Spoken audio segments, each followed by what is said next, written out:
Hello, hello, c'est Wendy Grace, j'espère que vous allez bien.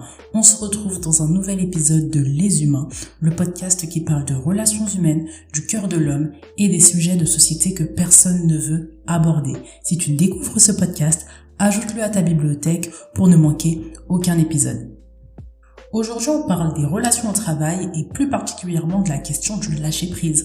Comment lâcher prise dans ses relations au travail? Comment arrêter de faire une fixette sur les petites choses? Comment apprendre à passer à autre chose? Typiquement, on est dans le cas de figure où il y a eu un moment de tension, il y a eu un imbroglio, il y a eu même une dispute, mais ça a été réglé ou ça fait longtemps, mais on se rend compte qu'on n'arrive pas à passer au-dessus, on fait toujours une fixette, on est toujours en train de ruminer la situation et c'est réellement drainant pour nous-mêmes, notre vie personnelle, mais aussi pour nos relations au travail. L'idée de l'épisode d'aujourd'hui, c'est de te donner des clés si tu es dans ce cas de figure pour réussir à passer outre, à avancer, à arrêter de ruminer des situations qui sont passées depuis longtemps. Donc si tu te reconnais dans la description que j'ai faite, reste ici, l'épisode est pour toi. Prends de quoi noter et installe-toi dans un lieu calme. Une fois que c'est fait, on peut commencer.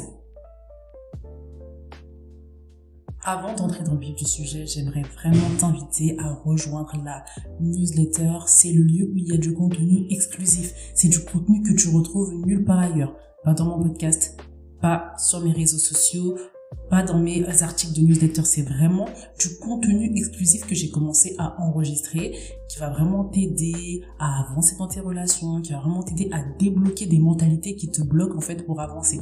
Donc si ça t'intéresse, je t'invite à t'inscrire et à me rejoindre. C'est simple, tu as le lien en description. Tu cliques, tu mets ton adresse mail et tu n'as plus rien à faire, tu es inscrite. Une fois que c'est dit, on peut entrer dans le vif du sujet. Quand on parle de lâcher prise, il faut comprendre que lâcher prise, c'est arrêter de faire des choses. C'est pas faire des choses en plus. C'est arrêter de faire certaines choses. C'est arrêter de ruminer. C'est arrêter de revenir sur les problèmes qu'il y a eu par le passé. C'est arrêter certaines habitudes. Lorsqu'on parle de lâcher prise aussi, on parle de penser. Si tu n'arrives pas à lâcher prise, c'est parce que tu es dans ta tête. Et dans ta tête, qu'est-ce qu'il y a? Il y a des pensées qui te poussent à ruminer, qui te poussent à réfléchir à la situation, qui te poussent à revenir sur les problèmes du passé. Donc, ce qu'il faut pour que tu puisses réussir à lâcher prise, c'est d'adopter de nouvelles pensées. Si tu parviens à intégrer de nouvelles pensées, de bonnes pensées, tu les médites, tu les comprends, ça va être beaucoup plus facile pour toi de lâcher prise. La première pensée que tu dois intégrer pour réussir à lâcher prise, c'est la suivante. Lâcher prise, ce n'est pas de la faiblesse. Quand on considère le lâcher prise comme de la faiblesse, on part du principe que lâcher prise, c'est abandonner le combat. On veut pas lâcher prise justement parce qu'on veut pas abandonner le combat. On est dans cette posture-là de fight. On est dans cette posture-là où on veut combattre, on veut montrer qu'on a raison, on veut montrer qu'on est plus fort. Et donc, lâcher prise avec cette philosophie, ça veut dire abandonner le combat. Pour réussir à lâcher prise, tu ne dois plus considérer tes collègues de travail, tes relations au travail comme un ring de boxe, comme une arène. Il n'y a pas de combat en fait.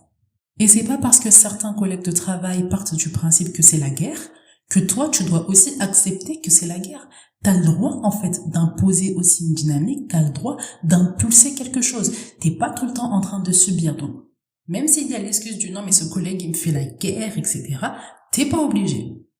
Ensuite, tu dois comprendre que le lâcher prise, il intervient quand on a compris que les choses, elles n'allaient pas changer. Et donc, c'est notre réponse à cette configuration qui ne va pas changer, qui, elle, doit changer. On doit se détacher émotionnellement, on doit prendre moins les choses à cœur, on doit se gérer, en fait, intérieurement pour pouvoir avancer dans cette situation qui ne va pas changer. Si une situation ne peut pas changer dans les faits, ce n'est pas tes pensées qui vont réussir à faire changer la situation. Donc, il faut vraiment que tu apprennes à sortir de tes pensées et à vraiment regarder aux faits pour apprendre à lâcher prise. La situation ne va pas changer. Point. C'est ça la vérité. C'est pas tes pensées, c'est pas tes ruminations. Ça ne changera rien. Tout à l'heure, j'ai parlé du combat. Le combat, c'est mental aussi. Le combat, c'est dans tes pensées. Peut-être que dans la vraie vie, dans les actions, tu n'entreprends rien. Tu ne fais pas la guerre, entre guillemets, mais dans tes pensées, tu fais la guerre. Dans tes pensées, tu as des arguments. Dans tes pensées, tu es en train de fight. Et ça aussi, il faut abandonner. Le lâcher prise, c'est une affaire intérieure. C'est toi qui dois te gérer. Tu dois gérer tes pensées, tu dois gérer tes émotions, tu dois gérer ton corps par rapport aux situations que tu rencontres. C'est ça le lâcher prise. Donc si tu es tout le temps dans tes pensées, ce n'est pas la bonne chose à faire. Il faut peut-être que tu sois plus dans ton corps, il faut peut-être que tu vides ces pensées-là, il faut peut-être que tu en discutes, il faut peut-être aussi que tu comprennes pourquoi à chaque fois qu'il y a une situation qui est un peu tendue, t'es tout le temps en train de penser, t'es tout le temps en train de ruminer. Et c'est pas facile de lâcher une pensée à laquelle on a été accroché pendant longtemps. Mais cette pensée, si elle ne nous sert pas, si elle ne nous fait pas avancer, il va falloir l'abandonner. Et ça, c'est un tips que je te donne si tu as du mal à te détacher de certaines pensées. Pose-toi la question suivante. Est-ce que cette pensée, elle me sert concrètement dans ma vie? Est-ce qu'elle me fait du bien? Est-ce qu'elle me fait avancer? Est-ce que mes relations progressent? Si la réponse est non, c'est qu'il va falloir l'abandonner. Et je le répète une dernière fois, abandonner certaines pensées, ce n'est pas de la faiblesse. Il va falloir que tu repenses ta vision de la faiblesse, repenses ta vision de la force. La force, c'est de garder ce qui nous sert, avancer avec, même si c'est considéré aux yeux de la société comme de la faiblesse, mais nous, on se connaît, on sait ce qu'on peut supporter, on sait ce qu'on ne peut pas supporter. Et la faiblesse, justement, c'est de rester dans ce mood de la société, rester attaché, en fait, à certaines pensées qu'on croit nous faire du bien, mais qui, au final, nous détruit. La deuxième pensée à intégrer pour réussir à lâcher prise, c'est la suivante. Conserver son énergie est primordial. Toute l'énergie que tu donnes à ces pensées toxiques, à ces pensées qui ne te servent pas, est-ce que t'imagines si seulement tu redirigeais cette énergie vers autre chose, vers quelque chose qui te plaît, vers des relations qui te font avancer, vers des ressources pour toi, vers ce que tu aimes? T'avancerais tellement dans les choses qui font sens pour toi dans ta vie si t'arrêtais justement de ruminer ainsi, si t'arrêtais de donner autant d'énergie à des choses qui ne te servent pas. Une pensée, c'est pas juste une pensée. Une pensée, ça a des conséquences sur comment tu te sens, ça a des conséquences sur ton corps, ça a des conséquences sur ton humeur, ça a des conséquences sur ta productivité. Ce qui veut dire que quand une pensée te draine, quand une pensée ne te fait pas avancer, quand une pensée te met mal, c'est ta productivité qui diminue, c'est ton humeur qui est gâchée, c'est ta personne qui ne va pas bien. Donc en fait, ruminer, ce n'est pas un jeu. Ruminer, c'est pas quelque chose que tu fais comme ça et tu penses que c'est une fatalité. Non, il va falloir que tu apprennes justement à dire non à certaines pensées. Lorsque tu as une pensée qui entre dans ton cerveau et tu sens qu'elle veut commencer à aller loin, tu sens qu'elle veut commencer à se multiplier dans ta tête, prends le temps de faire pause, de dire je ne veux pas de toi pensée mauvaise, je ne veux pas que tu entres dans mon cerveau, je ne veux pas que tu entres dans ma tête, je ne veux pas que tu aies toutes ces conséquences négatives, voilà pourquoi je t'arrête tout de suite, c'est non. Ça a l'air insignifiant dit comme ça a pas l'air sérieux, mais je t'assure que ça fonctionne. Quand tu stoppes une pensée à la racine, elle n'a pas le temps de se multiplier en toi. Elle n'a pas le temps de créer toutes ces conséquences négatives sur ton corps, sur ton bien-être. Si tu sais la reconnaître au début, si tu sais observer, si tu as conscience que cette pensée, elle est là, elle te perturbe et que si tu la laisses avancer, ça va te mettre mal au cours de ta journée, au cours de la semaine, au cours du mois, à la racine, attrape-la et dis-lui non, je veux pas de toi. Ta tête, elle t'écoute, mais c'est juste que tu la commandes pas. T'es une éponge qui absorbe tout. À chaque fois que tu vois de l'eau, comme une éponge, t'absorbes en fait. Ça, c'est pas possible. Tu peux plus être une éponge. T'as une bouche, utilise-la. Elle est pas là que pour parler aux autres. Elle est aussi là pour que tu puisses te parler à toi-même.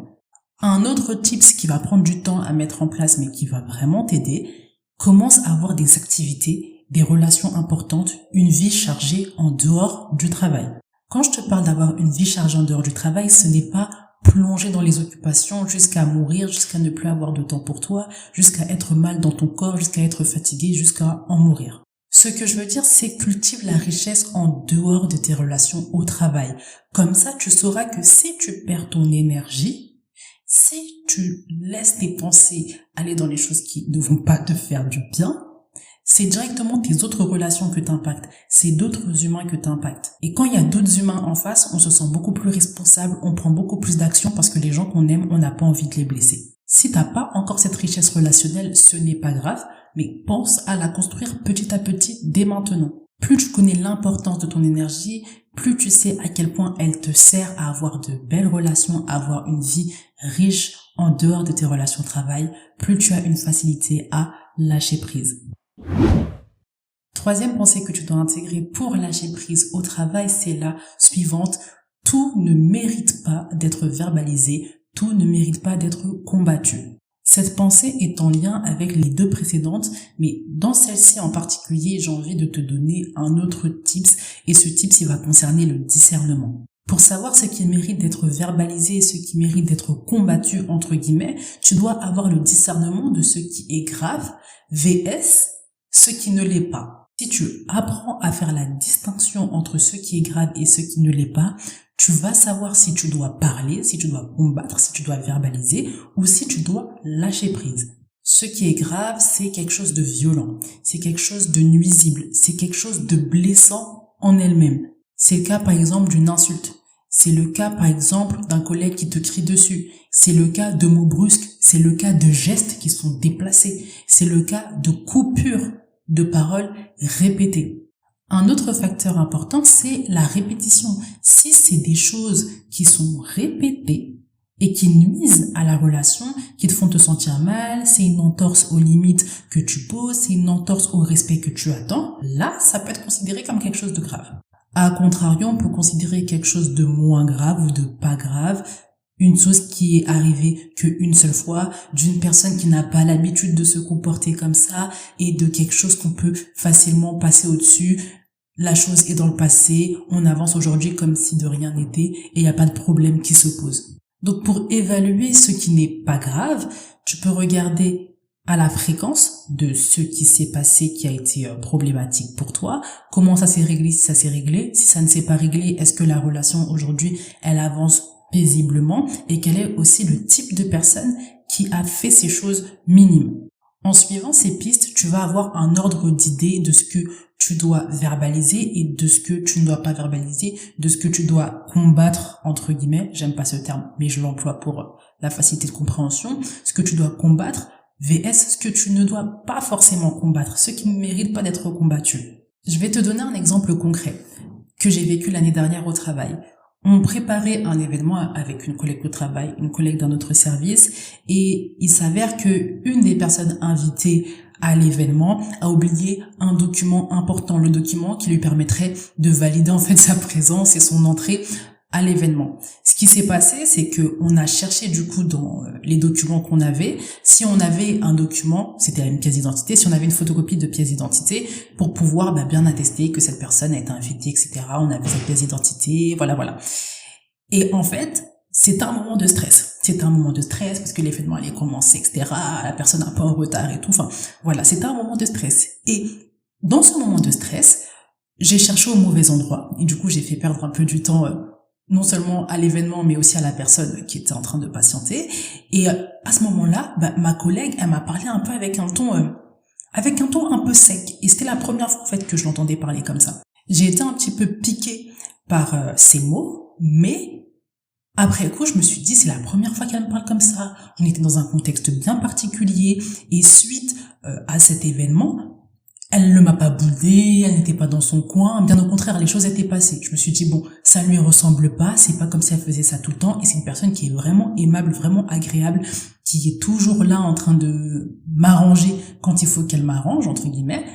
Je ne vais pas tenir compte de ça. Et aussi dans la situation, j'ai pas réagi, donc il est inutile que je vienne 2 semaines après parler de quelque chose de si minime. Donc ça, c'est un exemple qui peut t'aider à voir comment j'ai pensé dans cette situation pour lâcher prise plutôt que de verbaliser mon mécontentement, ce que j'ai ressenti, etc.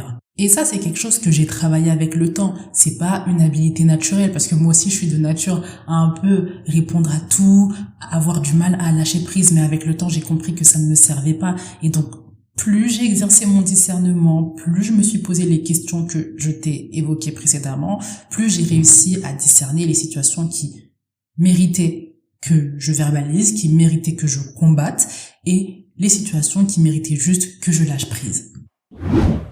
Quatrième pensée que tu dois intégrer, c'est un peu une pensée action pour changer, c'est la suivante. Tu dois apprendre à fixer un moment où tu agis.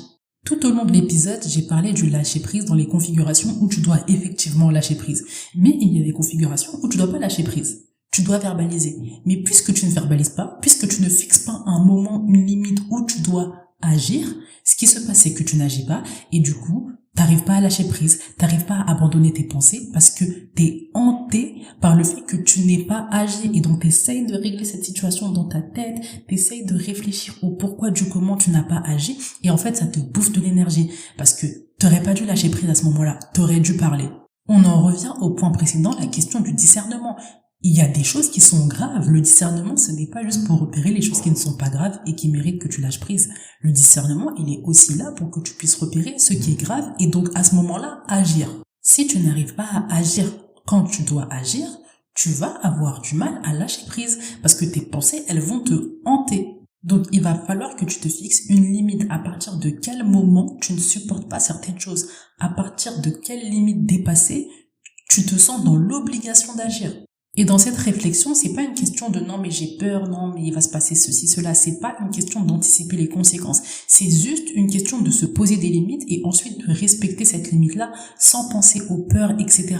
Pour combattre la peur, il faut agir. C'est pas en restant dans ses pensées qu'on combat la peur. Ça n'existe pas. Pour réussir à agir dans l'immédiat quand il y a quelque chose qui ne va pas, quand tu dois verbaliser ou même quelques jours après, c'est pas méchant, mais agir dans les moments proches où l'incident s'est passé, il va falloir que tu apprennes à être dans le moment présent. J'en parlais dans un live où je parlais de la répartie et je disais qu'il y a beaucoup de personnes qui ont du mal à répondre du tac au tac parce que elles sont dans leurs pensées, parce que c'est la distraction, parce qu'elles sont pas concentrées. Elles ont tellement de problèmes, tellement de pensées, tellement de choses qui se passent dans leur tête que quand il y a des choses qui se passent vraiment dans la vraie vie, des manques de respect, des limites dépassées, elle laisse trop de temps passer et ça en devient ridicule en fait de revenir à ce point.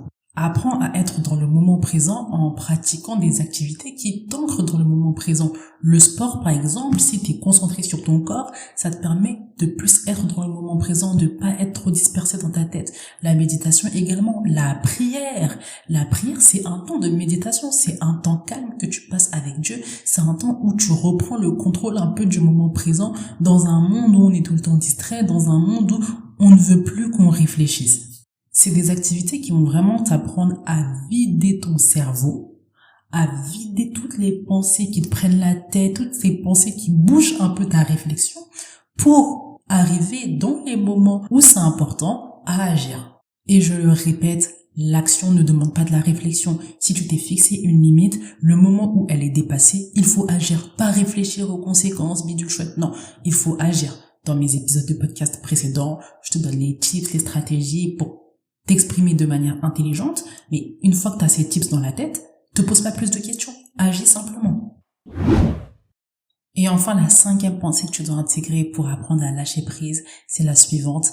Apprends à détacher ta valeur de tes relations au travail, je dirais même de tes mauvaises relations au travail. Pour lâcher prise dans les relations au travail, il faut apprendre à ne pas associer trop d'émotions négatives à ce qui se passe dans tes relations au travail.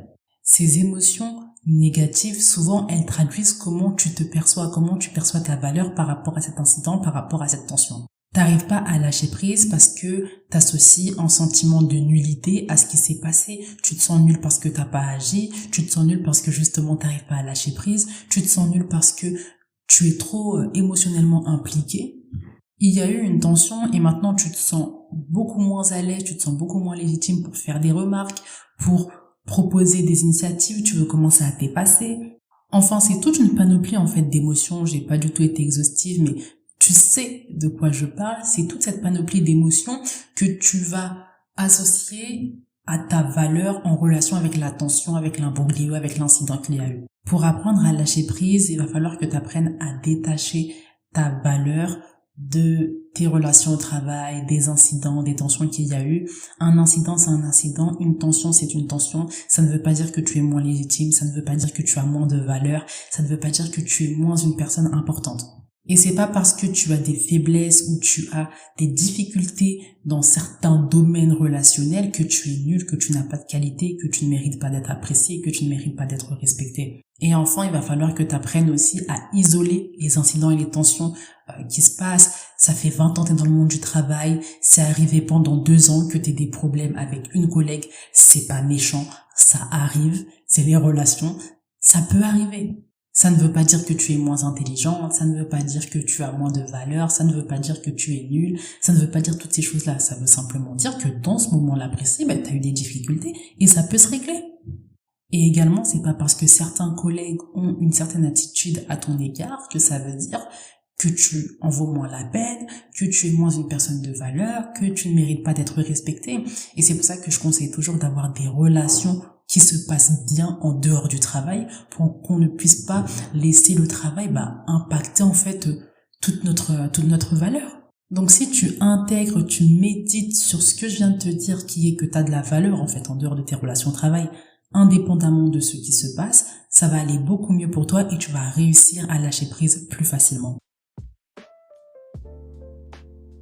L'épisode touche à sa fin, j'espère qu'il t'a plu. J'ai partagé avec toi les pensées que tu dois absolument intégrer pour réussir à lâcher prise dans le monde du travail. Je te conseille vraiment de réécouter cet épisode et de méditer chacune des pensées que je t'ai données. C'est en les méditant que tu vas pouvoir avancer, progresser et les intégrer. Si l'épisode t'a plu, je t'invite à mettre 5 étoiles et également des commentaires. Je t'invite également à rejoindre la newsletter, le lieu où il y a du contenu exclusif que tu retrouveras nulle part ailleurs. C'est simple, tu as le lien en description, clique dessus, mets ton adresse mail et tu n'as plus rien à faire. En attendant, médite bien cet épisode. On se retrouve dans le prochain. Bye!